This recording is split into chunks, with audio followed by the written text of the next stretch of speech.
Okay, let's get to the forecast. I'm going to look at a lot of different things. What is El Nino? What's La Nina? How does solar activity impact our winter forecast? How does what's going on in Siberia impact our forecast? Look at some historical data and check out what some of the other guys are saying, like the Old Farmer's Almanac. They've got us in this cold and dry. For those of you that don't like snow, hey, you should read this one. Those of you that do like snow, you should read the Farmer's Almanac, which says cold, wet, and white for our area. A little more science behind the NOAA forecast here. They've got equal chances, okay? It could go either way. Slightly above normal just to our south and east, with below normal to our north and west. But in terms of precipitation, they're saying maybe we have slightly higher probability of above average precip. Well, I look a lot at the El Nino and La Nina, okay? What's going on with the ocean waters along the equatorial Pacific. And what this helps us to determine is, are we going to be in La Nina or El Nino? And with cooler ocean waters, that does correspond to having a La Nina, okay? And the probabilities are really high. You can see around 60 to 70%.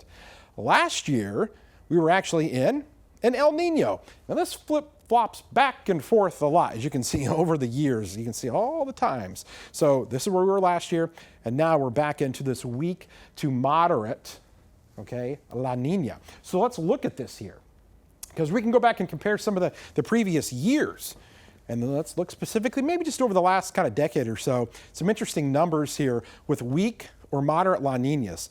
We're talking about an average of about 19 inches with that outlier a couple of years ago, just 7 inches. So it's good to kind of look back at those previous trends to help make that forecast. But also, what's going on up in Siberia? Siberian snowpack has been linked to, well, sometimes just how much cold air can get all the way down here. Because think about this, okay? When there's a lot of snowpack up to the north, that snowpack there, guess what? When the sun tries to come out and heat things up, with all that white on the ground, it gets reflected back up. It's called having a high albedo. When that occurs, a lot of snow, high albedo, reflecting that radiation, then things are going to continue to stay quite cool. But we're not seeing as much of a snowpack to the north.